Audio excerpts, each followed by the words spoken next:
So, good evening, everyone, and welcome back to another New Hope Seventh-day Adventist Church Women's Ministry Program in Search of.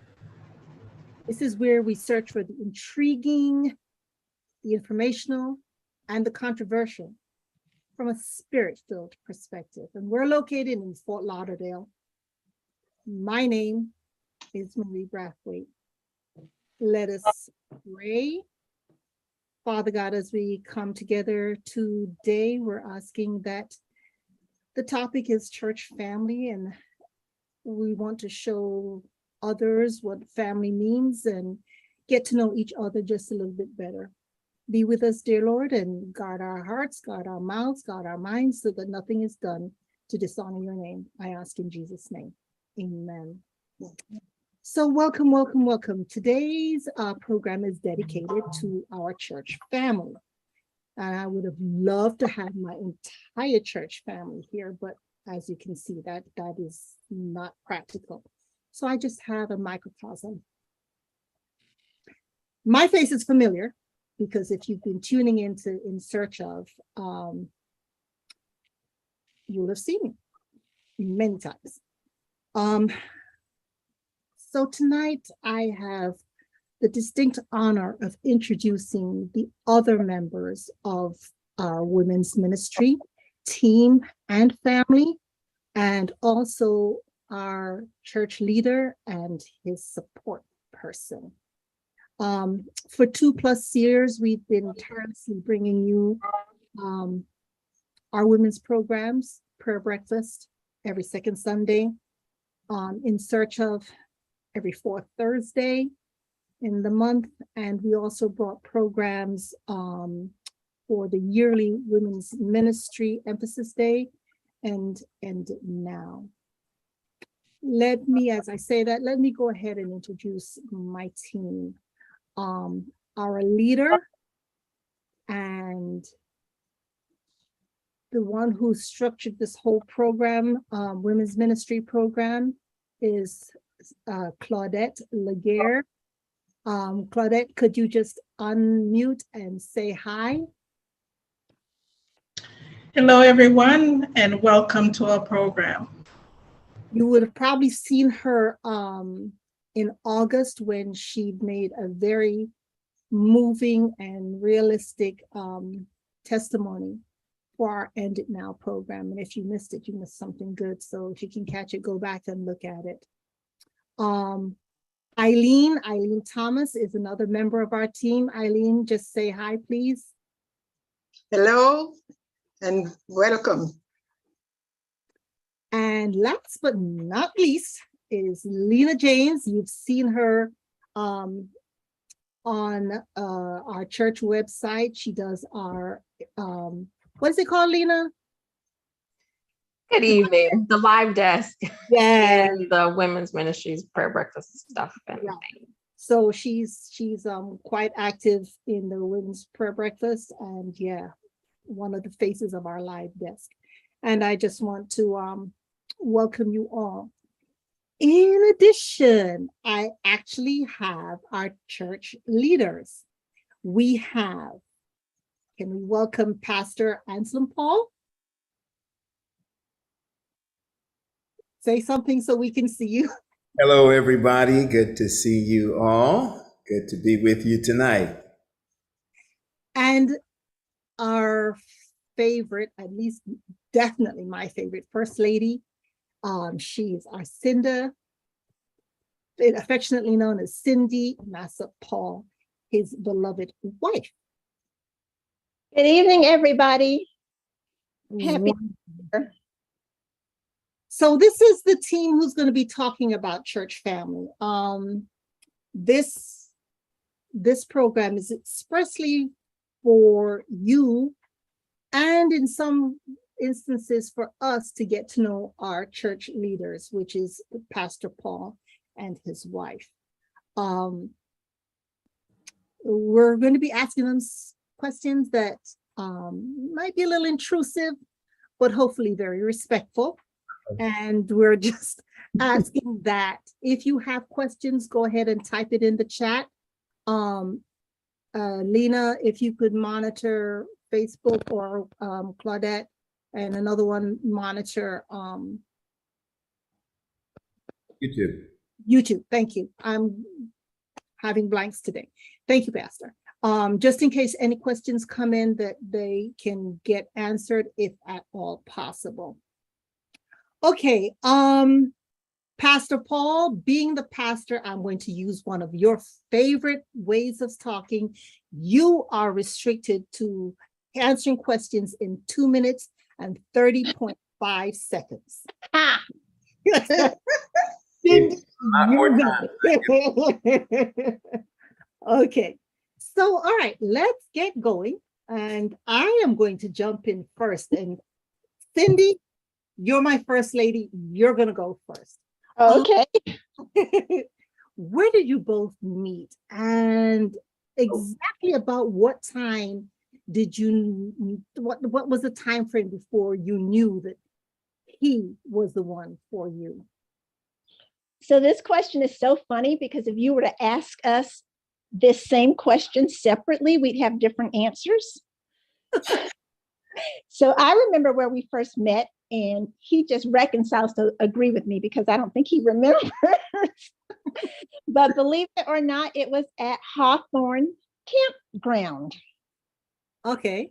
Camp meeting. So, yes, camp meeting. At camp meeting, we have a mutual friend, and it was a Saturday night. And she said, I'm going to hang out with Pastor Paul and some people over at the house. Do you want to come? I'm like, okay. So I met him and a lot of people that night, but I got to know him personally many years later when he moved to the district I lived in. And in terms of when I knew he was, what did you say, the one? The one. It was kind of, the example of if you put the water under the frog and you turn the heat up very slowly, the frog doesn't know it's cooking to death. It was something like that. It was very slow and gradual. So I'm not sure there was like an aha, he's the one type of thing, but I do definitely remember that we were friends for quite a while, just buddies, very platonic, extremely platonic. And at some point, we just stopped talking. And I realized I really missed him. Aw. And as after we started a relationship, there came a point when I realized that I would almost say, more concerned about his happiness than my own, which is different for me because, believe it or not, I am a selfish person. I don't. I've lived alone, as he has, a very long time, accustomed to things going my way. And it was a new paradigm for me to consider somebody else before myself. So I'm like, okay, there must be something here because this is not me. All right. I think, Claudette, you're speaking, you're muted. I'm just going to jump right in. Well, since you spoke about how you met and got together, we're going to ask, and how did Pastor Paul propose? Did he get down on his knees? Did he get flowers? What did he do to make that occasion so great? I don't get to answer that previous question. Oh, you could answer the previous question, considering you didn't know where you met, but Burn. So here's the thing. So she is correct that we tend to disagree whenever we get asked this question or tell this story, but it's not necessarily how it sounds. That night, I do very explicitly remember that night when our friend brought her over to the campground. We were doing games and stuff that evening. I remember that. But what is often left out of that story is I already knew who she was before she showed up that night. So that means that I must have had my eye on her or knew about her before I was ever on her radar. So, I Oh, I knew all of that before that time. What I don't remember though, and I don't think we'd ever been introduced or ever spoken or anything like that prior to that, but she was definitely on my radar well before that evening. Okay, so Okay. going for the proposal, right? Yes, the proposal. I'm curious. Babe, do you want me to tell it? I'm Don't always talk so open much. This is to hear new versions. Go ahead.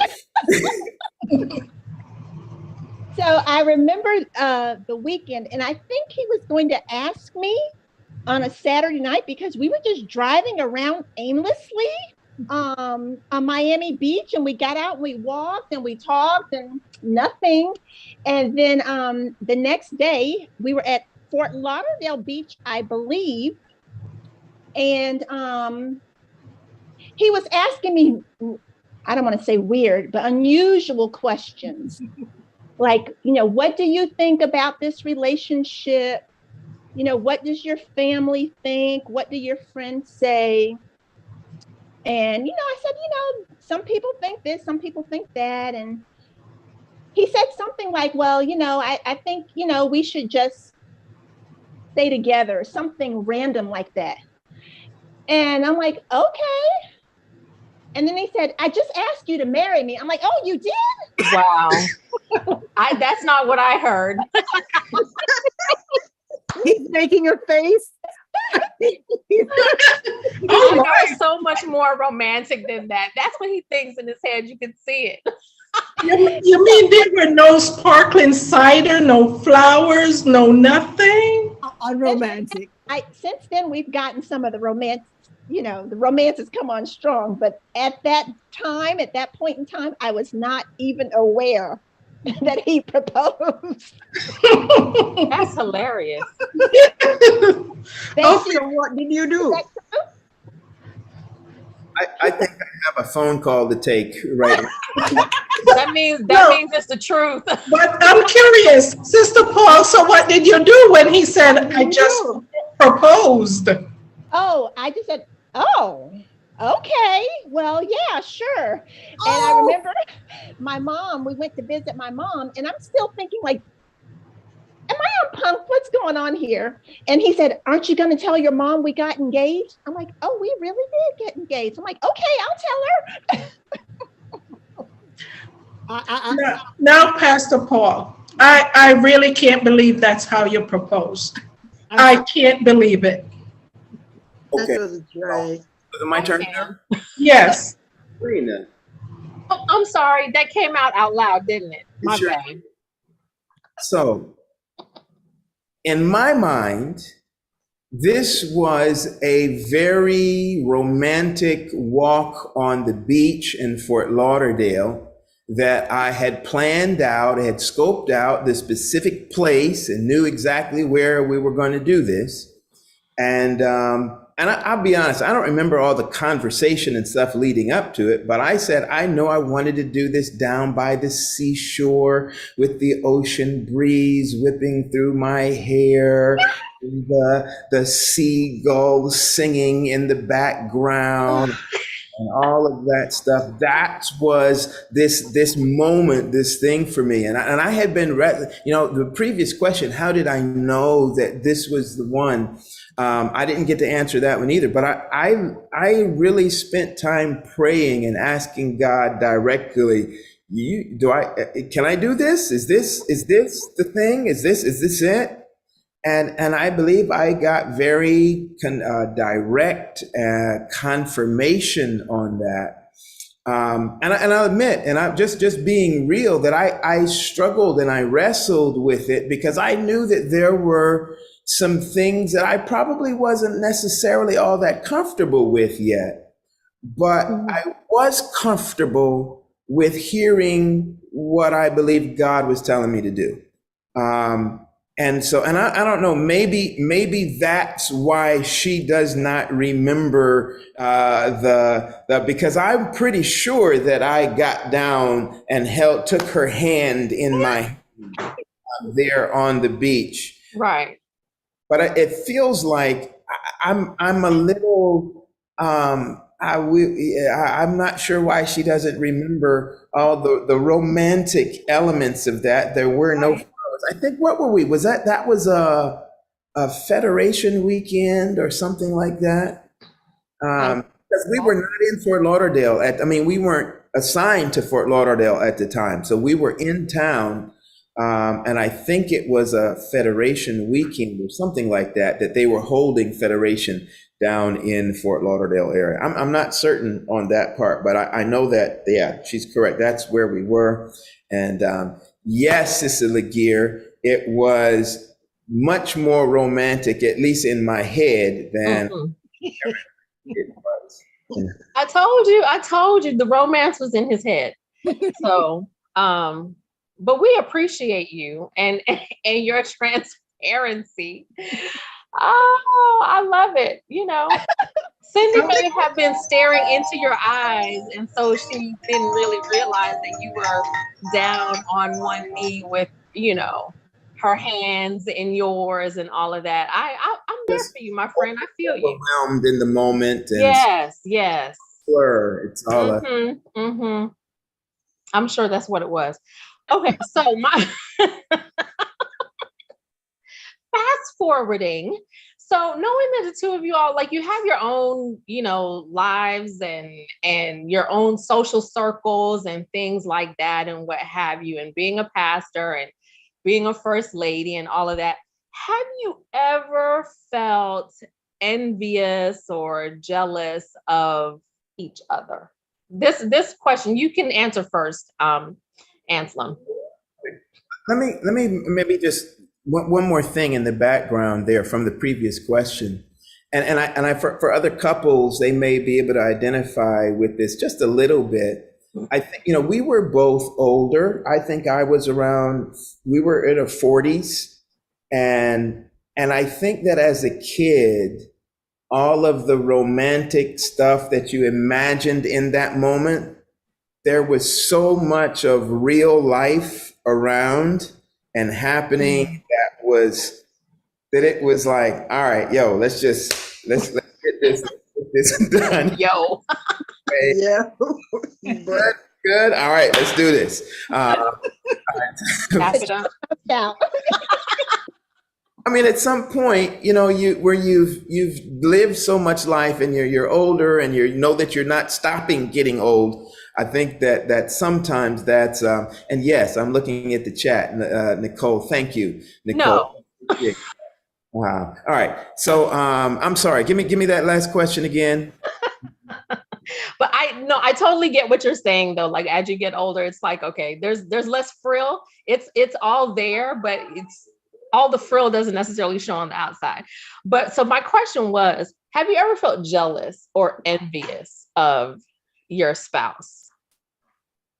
No, I have not. Not in terms of like other people or anything like that. No. Okay. Yeah, Cindy, now you've got a handsome man as a husband, and he's got a church full of women. Have you ever had that slightest bit of jealousy, a particular person you thought just came on strong? Because I know I have, and I've had to set it straight, so I just wondered, as a pastor, I mean, he knows a gazillion people. Have you ever had that, any enviousness or jealousy? I can't say that I have seen anything that has, gone off on my radar, but I hear stories, right? I hear stories of church members, other clergy. And so I'm aware, that things happen. But I remember when we got married, I said something to him like, well, I guess all of the girls are going to stop chasing you now. And he said, oh, no, this is when the bad girls come out. I said, the bad girls? What are the bad girls? He said, those are the ones who know you're married and they don't care. I'm like, oh, my goodness. But I even attended a ministerial spouse conference, and that came up as a concern that some people have. And I was thankful that I haven't experienced that. Now, I talk to him I talk crazy sometimes.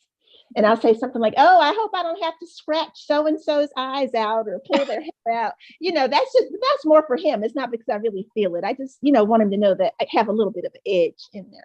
All right.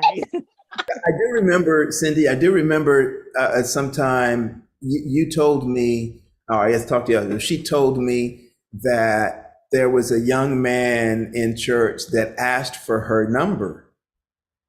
And I didn't get it. I was like, oh, okay. I don't know. He wanted some counseling. He wanted, and I'm sitting there thinking, so when he called, what did y'all talk about? That was where my head was. I just wasn't in that space.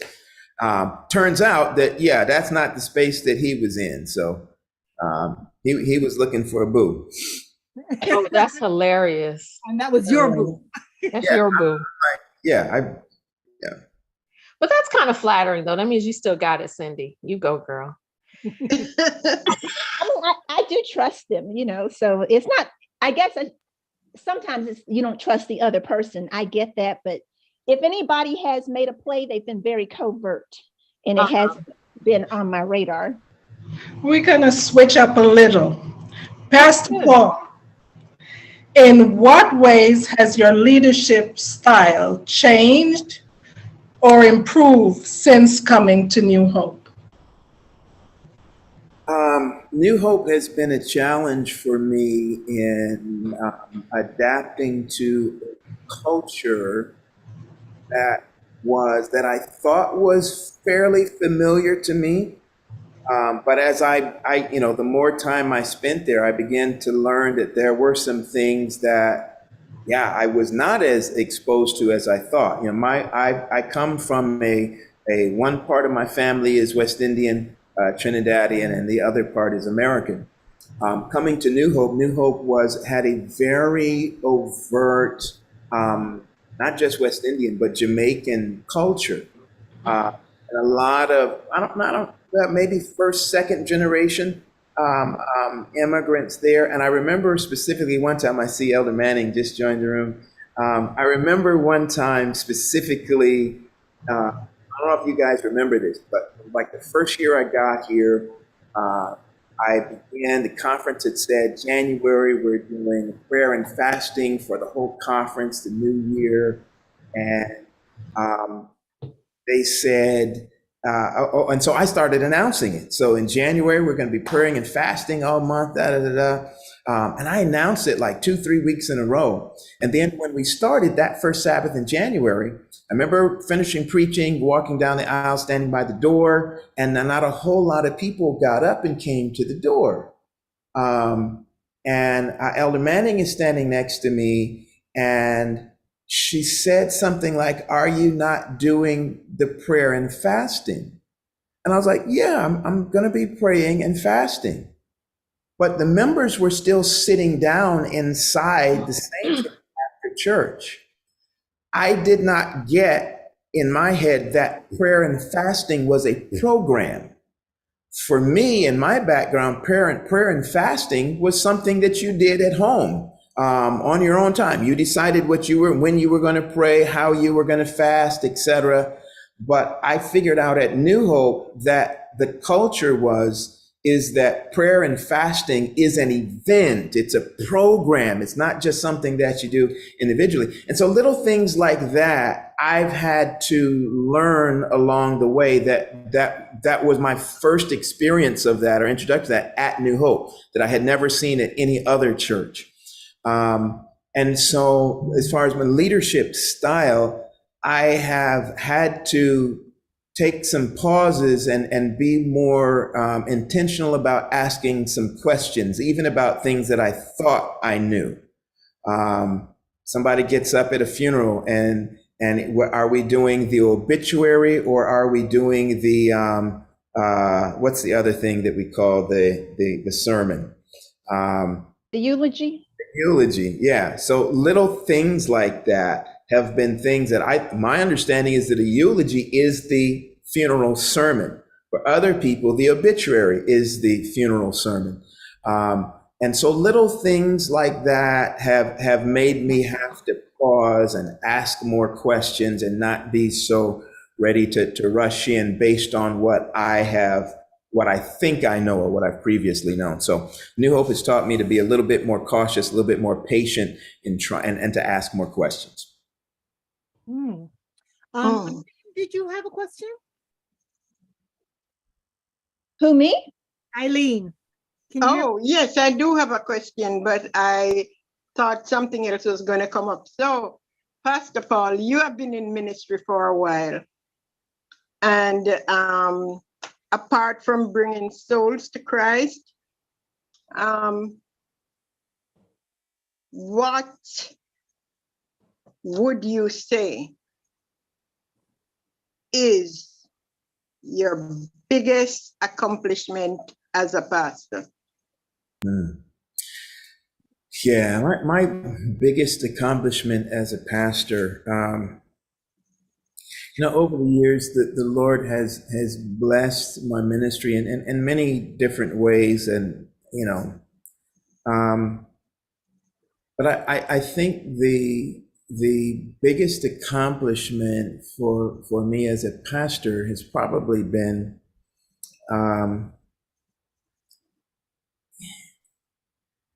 I used to, and sometimes I have to admit, I almost still do it, but I used to come to church with a mindset of a administrator, right? As a manager, trying to As manage the worship service and make sure that this was happening and this was going on and this was happening, et cetera, et cetera. And some years ago, I realized that for me, worship was not worship. It had stopped being worship. And I got to the place where I told myself, you know what? When I get to church, I need to worship. I don't need to manage everything. And so it got to a point, for me, that was just the mindset of how I approach worship. I know there's lots of other things that people would expect would come as an answer to that question. But that was huge for me, like personal, it's a kind of a personal development thing to be able to come to worship. Now, I have to be honest. Streaming, COVID, all that kind of threw almost all of that out the window again, where I feel like I'm kind of back to trying to figure out how to manage all of the media and all that kind of stuff. But I think that's huge in the life of anybody who works at church during worship service. You get to the point where worship service is not something where you personally are worshiping, you miss out on so much. And so of all the things I could say as accomplishment in ministry, coming to that realization and making a decided effort to approach worship as I got to worship for me too, not just manage worship for everybody else. That was. Okay. So you know what, that leads me to think of something. So Cindy, one thing that stood out in my mind when you were talking about the whole jealousy, envy thing was you mentioned trust. And I think that's probably one of the biggest reasons why neither one of you really kind of hone in or focus or see that, or you're not really jealous or envious of each other, because you have a very strong or very high level of trust. So it's going to be kind of a two-part question. Okay, so part one is, what would you say are the three strongest or the three top three characteristics of your relationship that you draw strength from? And then part two is thinking of all of that, like how do you, because Pastor Paul just talked about, accomplishments and how it was a shift, when working and, trying to worship and things like that. So the second part of my question is, how do you manage or balance your time? Because church takes a lot, from the pastor. And I know it takes a lot from you as, as a first lady, as pastor's wife. So how do you balance your time for relationship and for church? So you can throw that all together in one. You got this. Go. The top things I grow strength from is I would say I'm still learning, right? To trust his intentions. So I'm finding that the actions and the intentions are not always in harmony in my mind. So, like I said to him last night, I asked him for something and he wanted to know why I wanted it. I'm like, I'd never hurt you. Trust my intentions. So that, and then You can tell him what it was. we seem to laugh a lot. Yes. We were friends. We were friends before we got married, and there's still friendship. So I draw strength from that. And then I was thinking about this the other day, and this again is something I'm learning. And this bleeds over into your other question about quality time, and the fact that we were older when we got married, and we both do very well alone. And it does not bother me if we're at church for 12 hours on Sabbath. Oh, poor Sister Paul. I'm like, don't worry about me. I plan, right, things to do. That's me. I'm production oriented. I've always got something to do. And I love people, right? If people are around, you will find me in the midst of people talking. If there are no people around, then I've got something to do. But I was making my third point about, yes. So in terms of drawing strength from each other, that is, I have learned that because I have learned over the years to do things a certain way, there have been a number of times where I'm seeing a pattern where his methods to me are unorthodox. Oh. Just a smidge. I'm a planner, and but I've seen how things work out. And I've said to myself several times, God is really with this guy. Oh. Because his approach to things to me should be unproductive, and things just seem to work out. And I only attribute that to God. So that gives me a sense of strength in the relationship, because I really do believe that God is with him. Oh, that's beautiful. Awesome. Awesome. So that brings me to this point. What are two of your greatest life lessons being a first lady?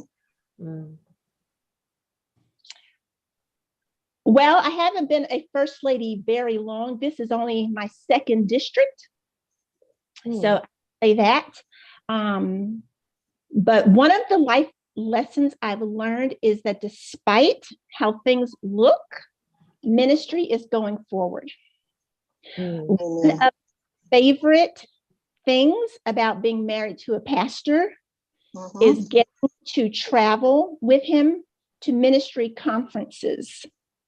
And at those conferences, I hear how churches big and small are meeting the needs of people in their community with little budget, no budget, big budgets. And that gives me a lot of hope and encouragement. So despite how bad things may look, or how stale church may feel, or the statistics I hear about the church not growing, I know that God is still working. That's one of the big lessons I've learned. And then the other one, say that question again. I had something specific I was going to share. One of the biggest life lessons I've learned. Right.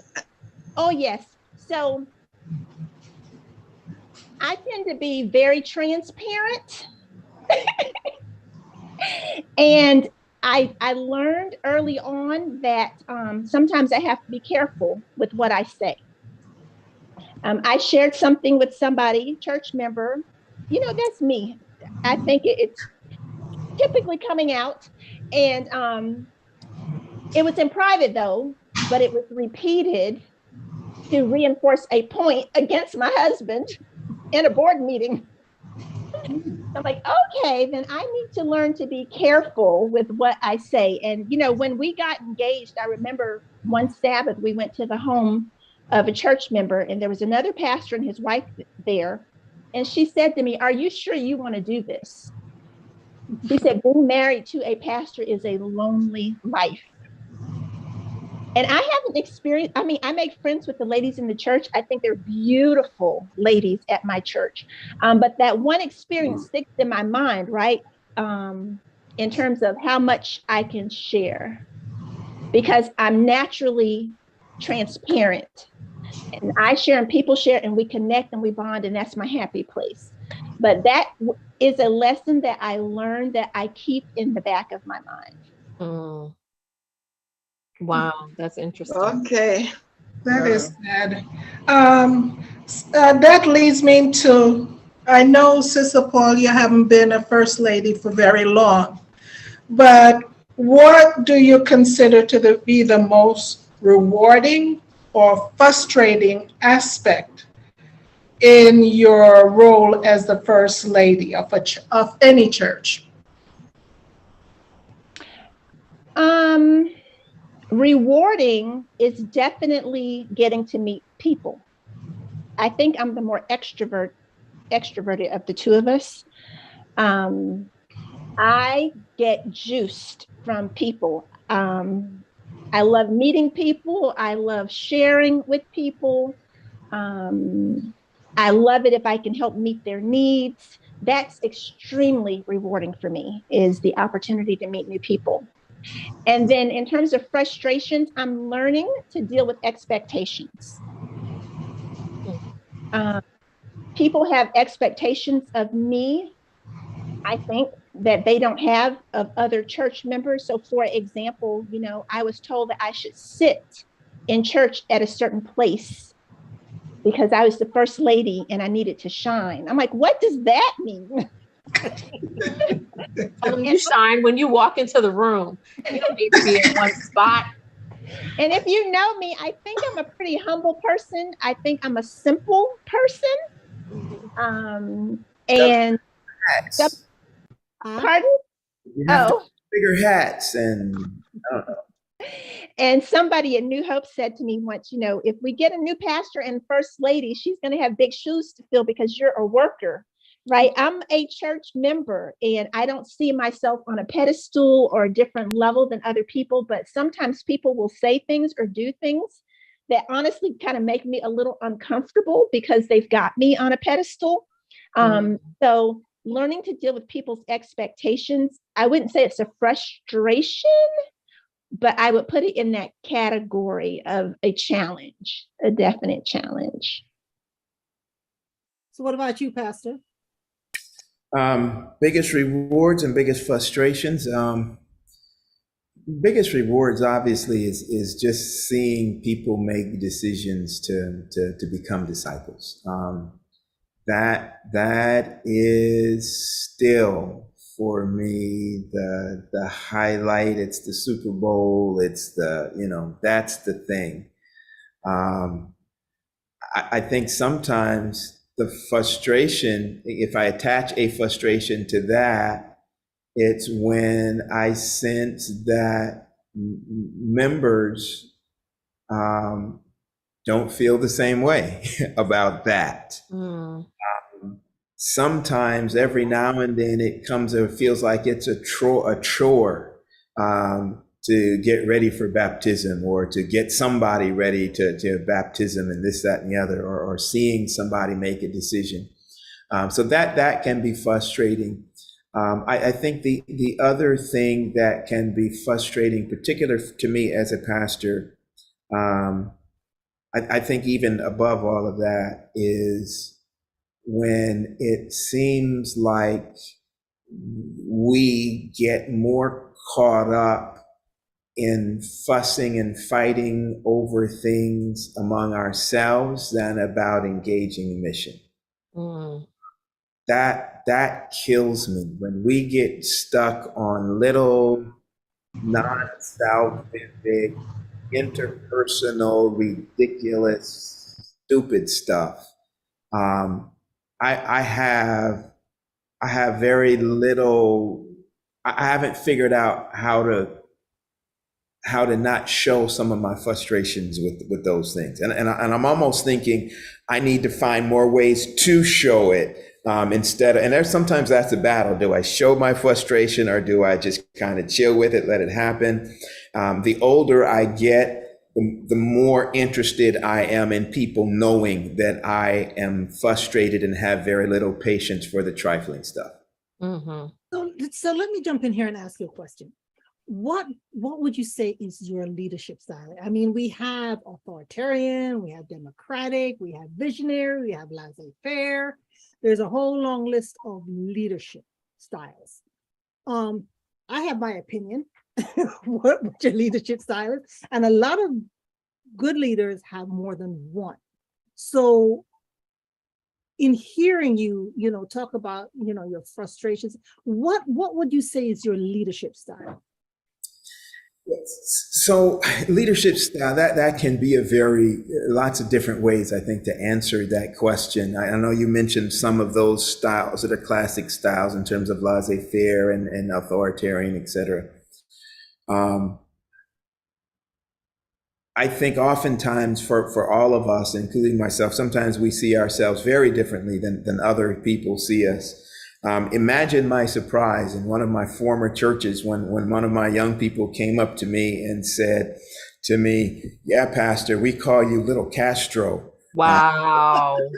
And I'm like, I have to admit that threw me because as most of you know, I'm a pastor's kid, right? Mm-hmm.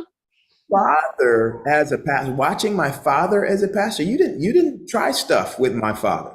Correct. Elder O.H. Paul was going to put you in your place real quick. Every time. Don't take no stuff. He didn't care what you thought or how you felt about it or whatever. And he was going to do it whenever, whoever was watching, whatever, it didn't matter. And I, as a kid, I was on the receiving end of a lot of that as a son. And I had made up in my mind that I wasn't going to be that person. And so in my own mind, in many ways, I am like, ooh, if y'all only knew what I could have said or what I could have done. And you thinking that I am, a dictator or whatever now. But I do know this, and this is a little, many different ways to explain, talk about leadership style. I know that I am much more of an idea guy. Yeah. Stop it, Nicole. Nicole said that he grew into his dad. And then still to this point, I am nowhere near. If anybody who knew my dad, I'm nowhere near. No, nowhere near. But the mango don't fall too far from the tree. But still, no, you're a much more subdued version. Remember, there's two trees though. A mother as well, and mother was a little more the other way. But yeah, the other thing as far as being more of an idea person, who I will have, and some of you who've worked more closely with me know this, I'll have 5,000 different ideas of things to do, and sometimes that can be distracting, and you're trying to get one done where you haven't finished this one, and another one comes, and we got to do this. And so I know that in order to be effective and I've got to surround myself with people who are more kind of get it done. So here's the idea. How do we take the idea and move it into something that is tangible? And so I know that those are parts, at least in how I see myself in terms of leadership style. Oh, now, since you mentioned leadership, what are the characteristics you look for when selecting a member for a leadership role within the church? As part of that leadership that, I was selected as one, what do you look for in someone who gonna assume a leadership role? What characteristics are you looking for? First of all, I need a deacon to go and take Nicole's keyboard. Here, I see her typing here in the Zoom chat. You got to tell her what she said, though, for those who may not see the chat. She said he has ADHD or ADD, one of those. He needs somebody to just take. He just likes to. He's got it all up here. He needs somebody to just give it to, and then they can run with it, and then that's it. That's probably why people think you're a lot like your dad, like to get it done, because you have the idea and you're just like, okay, well, you know what I want, go get it done. You know? And so that kind of is a segue into into the most recent question. Is it Right. what for in leadership? And I think that in church traditionally, when nominating committees meet, we typically look for people who know how to do the job themselves, right? If it's an usher, we want somebody, we're looking for a leader to be the ushers. We want somebody who ushers well. If it's a deacon, we want somebody who deacons well. I don't really care about if you can usher well or if you can deacon well, if I'm asking you to be the leader of the department. I'm looking for people who can get other people to get the job done. I don't care. You might not know beans about the facility, about lifting tithe and offering. I need a leader who can take the rest of the deacons and get them moving and get them working and figure out how to motivate them and inspire them to get the job done. I think that becomes an Achilles for a lot of churches where we look for leaders who don't have leadership qualities. Yeah. And they know how to do the job, but they don't know how to lead.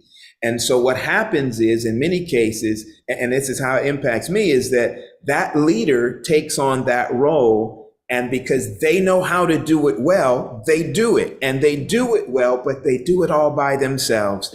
And so 4 months, 5 months, 6 months, 7 months in, they're in front of me saying, Pastor, I'm resigning because I'm doing this, I'm burnt out. I'm doing all this stuff all by myself. And then who has to do it? You. Yeah. And so the leader, to your question, as a leader, I want people who have influence and who have leadership skills with leading other people. I don't really care as much if they know how to do the actual job themselves. I mean, the actual thing that their department is about. I need them to be able to lead other people. That's a great that is a great point. Having, grown up in the church and had leadership roles and things like that, and seeing the high turnover in leadership and the frustrations, I think you said it so well. And, kudos to you, because that's just like a light bulb went off in my head. I'm like, you know what? That's so true. Because in the work world, that's what we do, right? We hire managers or directors or whomever. They're not necessarily the ones, in the weeds doing everything. We kind of get annoyed when our leadership is in the weeds. We're like, this is not your role. Your role is to be high level. So I appreciate that, that insight into that. So you all take note when nominating committee time rolls around, right? If you know you're not a good leader, take a class. If you prefer to be a worker, let's just say we're more than happy to have you do the work. So I'm just gonna take a pause here. Eileen, could you move a little bit? There you go. There she is. Okay, there you are. We're only seeing the side of your face. Okay. I have chance for one of you to ask one more question, and then I'm going to ask my question. And okay, so I have one. Oh, Sorry. okay. I guess it's two because Eileen looks disappointed. Okay, go ahead, Eileen, because I've been talking a lot. Yeah, Pastor, knowing what you know now, and sometimes with the frustration, would you have preferred being an evangelist?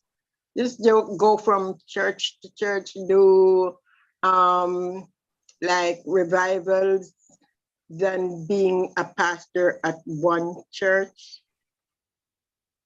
No, I don't think I would have preferred that. I've never done that. I can't say that I know exactly what that experience would be like. However, there are there are frustrations in pastoral ministry. There are times, and I don't know if I've ever said this publicly, but there are times like there's about 15 seconds every Monday where I want to call a conference and quit. Like, that's, you come off of a weekend, you've either been under the pressure of holding during that weekend's other people's burdens and other people's trials, or you've been the target of somebody's stuff, or your family has been the target of people's criticism and gripes and complaints, or you just have to come and hear everybody else's gripes and complaints, or the worship service and the weekend didn't turn out to be exactly, what it hoped to be, you wanted it to be, all of that. And you sometimes it's other people's stuff. Sometimes it's coming to face with your own shortcomings and faults and failures and questioning. Yeah, I mean, come on, can I do this? Is this really, seeing the results or whatever? Is this really the thing? And so there's like, again, like almost every Monday, there's the spot where you want to quit. And that's probably why I've chosen to take Mondays off. Mondays, I need a decompression, a break over the weekend. But I forgot the question already. Exactly Being an evangelist too. Oh, yeah. Stay at church. Okay, but in spite of feeling like that, in terms of the pressures and whatever of pastoring, let me go a little bit further. Sometimes you get calls about people's circumstances and situations, and they expect you to have the answer and for you to have the solution, for you to be able to do something about it. And there are times where I talk a big game. And I talk a big game because I know that God can fix anything, God can do anything. And I believe that with all my heart. But on the inside, I'm trying to figure out, but what am I supposed to do about that? How am I going to, what do I have? What can I say? What do I do in order to help fix this thing? And so sometimes it feels like, but on the other side of that, it is when you see God step in and do the stuff that you had no idea how to do. When you see God fix stuff that you had no idea how to fix. When you see God move in ways and produce some results, there's no feeling or euphoria like that when, and I know you guys, sometimes I think I'm a little even keel in front of you guys, but there are times where I'm shouting or I'm weeping in my car all by myself because of what I've seen God do. Every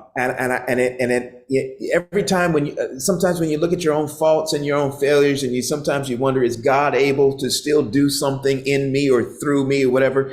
But when you see him do it, it's like, yes, God is still that he is. God is still on his throne. God ain't done with me yet. And wondering that about whether I should have been this or should have that. I always feel if God wants me to do something else or something, and he will open that door. And if that's the thing, then I'll move. He might have to push me or prompt me or pull me or trip me and make me fall into it or whatever. But as for now, I believe that I am right where God wants me to be. Amen. Amen. I can tell y'all that story. One day I'll do that, but yeah. 10 seconds and he has 30 seconds. or Cindy, whichever the question's going meant to. Oh, me? Okay. So Cindy, really quick, because Marie is rushing me. As a first lady, knowing what you know now, as far as how it is to be the pastor's wife and have your own life and support him. And I'm sorry, my dog is unruly right now. But anyway, what advice would you give to a young woman coming up? Maybe she's choosing to, because you know how they told you, well, I don't know, you sure this is what you want to do? What advice would you give a young woman who might be wanting to join her spouse in ministry as a first lady, or just to young women, or just women in general, regarding your role as a spouse and in ministry? I think it's helpful to love the church Mm. and to love ministry. Before I got married, I stayed at church all day. Like I didn't go home after 11 o'clock service. I might go home with a member, come back for Bible study, come for AY, and then maybe go out with a friend after church. I'm accustomed to 12-hour days because I love the church and I love God's people. And I think this role would be very difficult if you didn't love the church and love God's people. The other thing I would say is to have realistic expectations about career and lifestyle. So I haven't really had a move yet in ministry, but I was aware going in of how my husband felt about moves, right? And that he's kind of like in the military, right? He gets orders to go and he has to go. And so I was aware of that going in, and I know that that creates tension sometimes in pastoral families because the spouse can't build tenure on their job. I'm saying there because we have male and female spouses now that can't build tenure on their job. We don't have children. Children get uprooted in the middle of the school year, and those issues create tension within families. So I would say to be objective about the lifestyle, and then to have your own relationship with God. So I have friends that are Christian friends, and we nurture each other. That's important to me. I have my own devotional life. It has nothing to do with my husband. It has nothing to do with church. And I think that's also important. I don't know if it's true that the devil attacks pastoral families more. I see people everybody to me is catching something. We're all going through something. So I don't magnify what we're going through, but those are the things that I would think any person contemplating marriage to a pastor should consider. Wow, I think what you're saying is so on point, because you know what? I see that in you. I think that was why I still say you're my favorite first lady. With pride, and all the other pastors I've been through in all the various churches, if their wives are listening, yes, I am saying you are hands down my favorite first lady. I think the love you have for people just comes through you, and that advice you've given, I don't think it's advice that you it's advice that you live and you understand. And I think that any woman who is thinking about that road should really replay this over and over so that they can understand what it's all about. Pastor, you're going to be in the hot seat, and I'm taking license of this program by switching altogether from the personal to something that has always been in my head, and I really would like an answer. And for anybody else who has this, John 10:16 says, that other sheep I have not of this fold. So my question to you is, there are many Christian religions all around that are very close or similar to Seventh-day Adventism. I think the two main things, not necessarily the only things, but the two main things that differentiate us from others is the state of the dead and, the seventh-day Sabbath. Those are the two main things. So, there's a million gazillion podcasts and people, saying very good things on YouTube now. Is it wrong to be to listen to other speakers that are not of the Adventist faith? I've known Adventists, if it's not a Seventh-day Adventist, they just refuse to listen to it, refuse to go to it, refuse to sing it, refuse to do anything if it's not Seventh-day Adventist. So I think this is brought to me because I was scrolling through YouTube, and I latched onto this female speaker, and what she says is so on point. But I know her religion, those two things are main hampers.